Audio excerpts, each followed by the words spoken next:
नमस्कार दोस्तों, मैं हूं राजेश पटियाल और आपका स्वागत है द आर्ट टॉक में। दोस्तों, अगर आप देश, डिफेंस और जियोपॉलिटिक्स से जुड़ी तथ्यपूर्ण और गहरी जानकारी चाहते हैं तो वीडियो को लाइक करें, दोस्तों के साथ शेयर करें और द आर्ट टॉक को सब्सक्राइब करना ना भूलें। चलिए शुरू करते हैं। दोस्तों, ऑन अगस्त 7, 2026 मक्का में एक बहुत बड़ा जियोपॉलिटिकल इवेंट हुआ। सऊदी अरबिया, पाकिस्तान और तुर्की ने मक्का ज्वाइंट डिफेंस एग्रीमेंट साइन किया। एक ऐसा ऐतिहासिक ट्राइलेटरल पैक्ट जिसमें NATO style collective defence commitments शामिल हैं। इंडियन डिफेंस प्लानर्स और स्ट्रेटजिक एक्सपर्ट्स के लिए यह ट्रीटी एक बहुत बड़ा सवाल खड़ा करती है।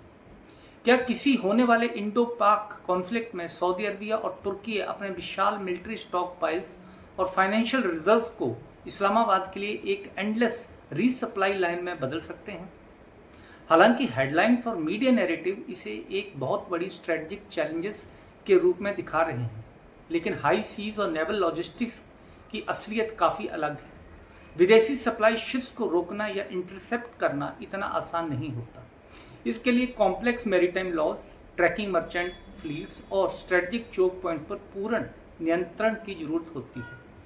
आज हम गहराई से एनालाइज करेंगे कि कैसे इंडियन नेवल सर्विलांस और सी कंट्रोल कैपेबिलिटीज इन विदेशी सप्लाई कॉरिडोर को प्रभावी ढंग से चोक कर सकती हैं और क्यों मक्का पैक्ट को अरबियन सी में गंभीर ऑपरेशन लिमिट्स का सामना करना पड़ेगा। दोस्तों, इंडिया की काउंटर स्ट्रेटजी को समझने के लिए सबसे पहले हमें यह देखना होगा कि मक्का पैक्ट वास्तव में क्या वादा करता है और इसकी ऑपरेशनल लिमिट कहाँ से शुरू होती है। सऊदी अरबिया और इस्लामाबाद के बीच सितंबर 2025 में हुए bilateral strategic mutual defence agreement पर आधारित यह नया ट्राइलेटरल पैक्ट अब तुर्की को भी शामिल करता है। यूएन चार्टर के आर्टिकल 51 के अनुसार किसी मेंबर कंट्री पर आर्म्ड अटैक होने पर उसे सेल्फ डिफेंस का अधिकार मिलता है। यह कलेक्टिव डिफेंस का सिद्धांत है, यानी एक देश पर अटैक सभी सदस्य देशों पर हमला माना जाएगा।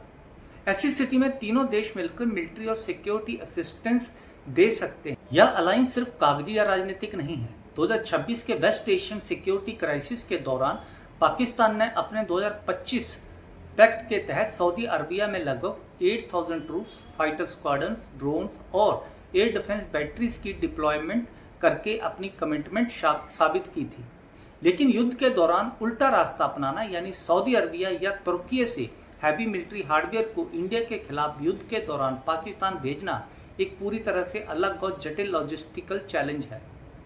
सबसे महत्वपूर्ण बात यह है कि मक्का पैक्ट के पास नेटो की तरह कोई integrated unified military command structure नहीं है। वेपन्स, अमुनिशन या स्पेयर पार्ट सप्लाई करने का फैसला पूरी तरह से पॉलिटिकल कॉन्सेंसस, डिप्लोमेटिक प्रायोरिटीज और अनडिस्क्लोज ऑपरेशन क्लॉसेस पर निर्भर करता है। और अगर रियाद या तुर्की सैन्य सामान भेजने का फैसला कर भी लेते हैं तो भी उन्हें तुरंत एक ना पार होने वाली जियोग्राफिकल वॉल का सामना करना पड़ेगा, क्योंकि सऊदी अरबिया और पाकिस्तान के बीच कोई लैंड बॉर्डर नहीं है। इसलिए artillery shell, jet fuel, replacement air defence missile या आर्मोर्ड व्हीकल का हर एक टन या तो एयर से जाएगा या सी से। आइए समझते हैं कि युद्ध के समय दोनों सप्लाई रूट्स पर कितनी बड़ी पाबंदियां होती हैं। पहला, स्ट्रेटजिक एयरलिफ्ट बोटलनेक।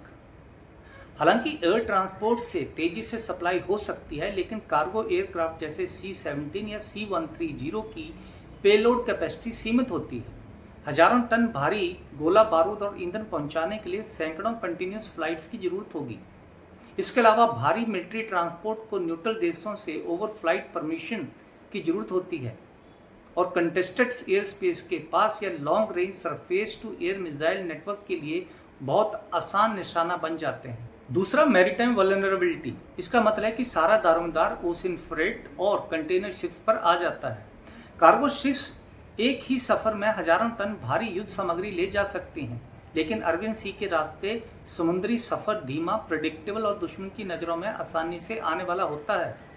सऊदी और तुर्की सप्लाई ले जाने वाली किसी भी जहाज को कराची या गवादर जैसे पाकिस्तानी पोर्ट्स तक पहुंचने के लिए हजारों मील लंबे खुले समुद्र को पार करना होगा, जो सीधा इंडियन नेवी के ऑपरेशन वेब के दायरे में आता है।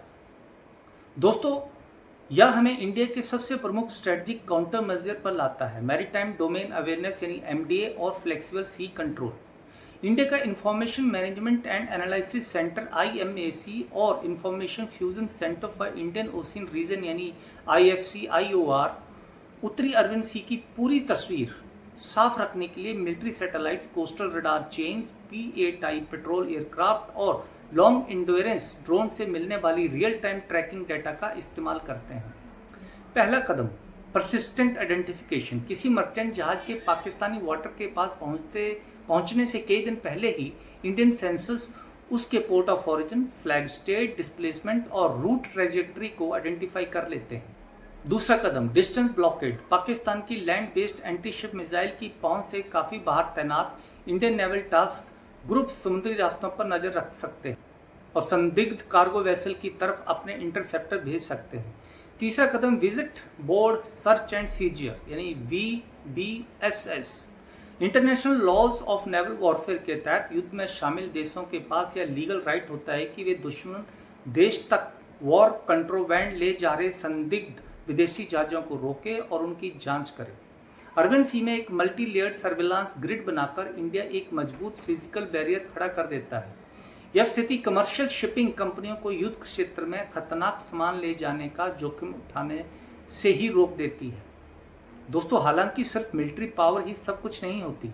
किसी विदेशी झंडे वाले जहाज पर हमला करना या उसे डबोना बहुत जोखिम भरा हो सकता है। इससे डिप्लोमेटिक एस्केलेशन हो सकता है या तीसरे देश युद्ध में खिंच सकते हैं। इसलिए इंडिया की काउंटर स्ट्रेटजी उतनी ही प्रभावी ढंग से डिप्लोमेटिक इंट्रोडिक्शन और इकोनॉमिक लीवरेज पर भी काम करती है। इंडिया के गल्फ देशों के साथ बड़े पैमाने पर इकोनॉमिक ट्रेड, एनर्जी परचेजेस और स्ट्रेटजिक पार्टनरशिप मौजूद है।